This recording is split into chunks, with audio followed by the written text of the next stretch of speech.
दिल्ली जो एक समय लग रहा था कि अब कोरोना पर काबू पाने की तरफ बढ़ रही है, वहां अब एक बार फिर केस काफी तेजी से बढ़ रहे हैं। मौत का आंकड़ा भी काफी ज्यादा बढ़ रहा है। 24 घंटे में 4,235 नए पॉजिटिव केस सामने आए हैं।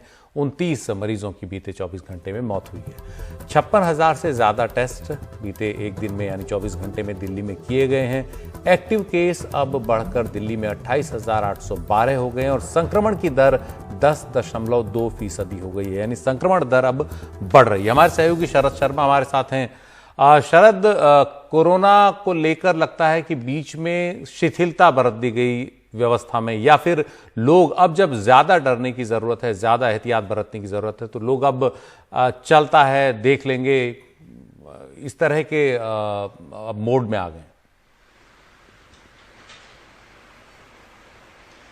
बिल्कुल, दो चीजें हुई हैं। एक तो लोग जो लॉकडाउन में थे, बहुत ज्यादा सख्ती बरती गई थी और उनमें पाबंदियां लगाई थी, बंधन थे लोगों पर, वो जब बाहर निकले तो बहुत ही ज्यादा रिलैक्स मोड में हो गए। और दूसरी बात ये हुई कि जब ये देखा लोगों को कि मामले बहुत कम हो रहे हैं, तो लेकिन वो सिर्फ दिल्ली में हो रहे थे उस दौर में। हमने देखा मध्य जुलाई के आसपास से लेकर और 15 अगस्त तक मामले बहुत कम होने लग गए थे।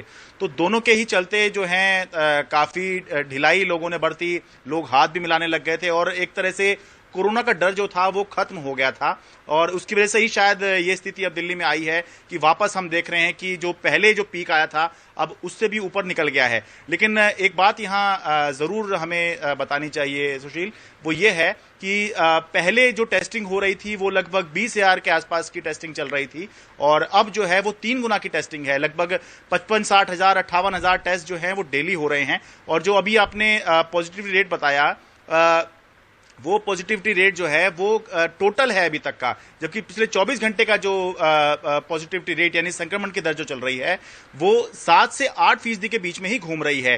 तो ये एक राहत की बात जरूर है कि भले ही टेस्ट बढ़ रहे हैं लेकिन जो संक्रमण की दर है वो वहीं बनी हुई है। लेकिन जैसे जैसे आपके टेस्ट ज्यादा बढ़ रहे हैं, नए केस ज्यादा आ रहे हैं, तो दिक्कत अब ये आगे ये आ सकती है कि जो एक्टिव केस हैं वो दिल्ली में अब बिल्कुल पीक पे पहुंच गए हैं। पहले इतने जो एक्टिव केस हैं इतने पहले कभी नहीं थे। दिल्ली के अस्पतालों में 6,500 बेड जो हैं इस समय भर चुके हैं। हालांकि अभी भी 50% से ज्यादा बेड खाली हैं, लेकिन जैसे जैसे ये बेड्स जो हैं ऑक्यूपाई होने शुरू होंगे तो दिक्कत जो है सिस्टम पर बढ़ती है, सिस्टम पर लोड बढ़ता है, तो वो जो है संभालना सिस्टम के लिए आसान नहीं रहता है। तो लेकिन सरकार ये मानती है कि जितनी ज्यादा टेस्टिंग करते रहेंगे तो कुछ दिनों बाद एक लेवल वो आएगा कि मामले कम होने शुरू हो जाएंगे, क्योंकि हम टेस्टिंग कर रहे हैं और उनको आइसोलेट कर दे रहे हैं, जिससे कि एक समय के बाद जो है जो संक्रमण है वो कम हो सकता है।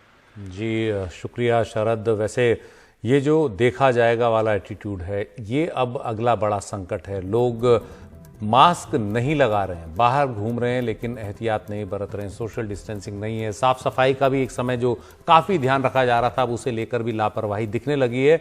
टेस्ट की संख्या बहुत ज्यादा हुई है, इसलिए केस काफी ज्यादा आ रहे हैं। और ज्यादा टेस्ट हों तो और ज्यादा केस आएंगे, लेकिन ये पीक जल्दी खत्म होना चाहिए। अगर ये पीक लंबा बना रहा तो संसाधनों पर, लोगों पर, सब पर बोझ पड़ेगा और ये संकट और बड़ा होता जाएगा।